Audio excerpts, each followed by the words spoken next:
बिहार में 4 विधानसभा का उपचुनाव हो रहा है और 2025 के चुनाव से पहले ये सेमीफाइनल माना जा रहा है। कहा जा रहा है कि 4 सीट जो है ये हॉट सीट है पहले से, क्योंकि यहीं से विधायक हुआ करते थे उन लोग जो आज सांसद बने हैं। पहला सीट है रामगढ़। रामगढ़ का जो सीट है वो आरजेडी के खाते में था। वहां के विधायक थे सुधाकर सिंह। आज सुधाकर सिंह जो बक्सर लोकसभा के सांसद बन गए हैं।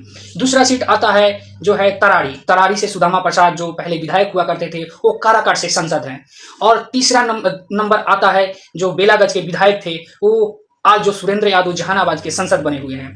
चौथा नंबर इमामगंज का सीट जो है जीतन मांझी का सीट है और जीतन मांझी खुद सांसद और मंत्री हैं और ये सीट हॉट बनी हुई है। अगर गठबंधन की बात कहा जाए तो गठबंधन में एनडीए के खाते में जो सीट बंटवारा हुई है तो नीतीश की पार्टी को एक सीट मिली है जो बेलागंज है, और 2 सीट तराड़ी और रामगढ़ भाजपा को मिली है और 1 सीट इमामगंज से जीतन मांझी को मिली है। अगर महागठबंधन की बात कहा जाए तो 3 सीट आरजेडी के खाते में है, वो 3 सीट आरजेडी अपने खाते में रखी है और 1 सीट जो तराड़ी की थे तो वो भाकपा माले की सीट थी, तो उस सीट पर जो है भाकपा माले ने अपना उम्मीदवारी जताया, वहां दिया है। तो ये कांटे की टक्कर चल रही है क्योंकि यहां से सिर्फ 3 जो है महागठबंधन की सीट है और 1 एनडीए की सीट है। दाव लगी है जैसे साख बचाने की। अगर साख बचाने की बात कहा जाए तो आरजेडी की साख बचाने की बात है, महागठबंधन की साख बचाने की बात है, क्योंकि इनकी 3 सीटें हैं।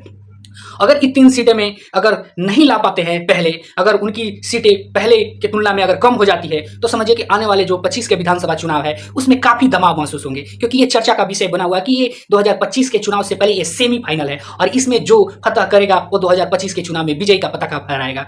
लेकिन अभी अगर सिनेरियो देखा जाए तो एक पार्टी और आई है जिसका नाम है 2 अक्टूबर को पार्टी बनी है और घोषणा हुई है, उनका नाम है जन स्वराज पार्टी और ये इनका जो हेड है, लीडर है, वो प्रशांत किशोर है। प्रशांत किशोर अलग अलग पार्टियों में रहे हैं, भाजपा में, जदयू में, तमाम चीज पार्टियों में रहे हैं और अलग अलग सरकार बनाने में इनकी भागीदारी रही है, क्योंकि ये रणनीति पहले बनाते थे। लेकिन बिहार में एक बड़ा मुंगेरी लाल का सपना दिखाया और उस सपने को अगर साकार कर दिया जाए तो बिहार एक विकसित राज्य बन जाएगा। लेकिन देखते हैं आने वाले वक्त में अपनी जो प्रशांत किशोर की पार्टी है अपनी साख बचा पाती है या मिट्टी पलीत हो जाती है, क्योंकि बिहार एक ऐसा प्रदेश है कि यहाँ बहुत सी पार्टियां आती है और बहुत सी पार्टियां चली जाती है, क्योंकि यहाँ जातिवाद कूट कूट के भरी रहती है, क्योंकि जाति ही देख के पूछ के लोग वोट करते हैं। इस मर्यादा को अगर इस जो सिस्टम को अगर तोड़ देते हैं तो आने वाले वक्त में ये पता चल जाएगी कि नहीं, जन स्वराज एक ऐसा कयामत लाया है कि बिहार में अपनी जो है बरकरार अपनी सत्ता अपनी हैसियत मजबूत करने में कामयाब हो जाएगी। लेकिन चुनाव का प्रक्रिया चल रहा है, कांटे की टक्कर चल रही है।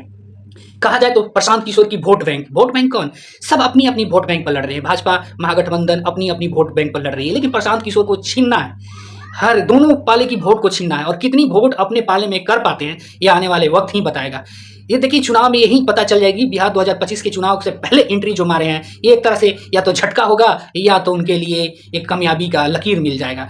अगर इसमें प्रशांत किशोर कुछ कर पाते हैं, अरे जीतने की तो बात तो छोड़िए क्योंकि अभी कांटे की टक्कर चल रही है, अगर अपनी वो हैसियत ही बचा पाए तो समझिए कि कुछ हासिल कर लिए। आने वाले वक्त में जो प्रक्रिया चल रही है अपना अपना प्रत्याशी लोग उतार दिए हैं और दमकश दिखा रहे हैं, लेकिन प्रशांत किशोर के लिए काफी चैलेंजिंग रोल है और ये अगर कुछ नहीं कर पाएंगे तो समझिए टाए टाए फिस हो जाएंगे।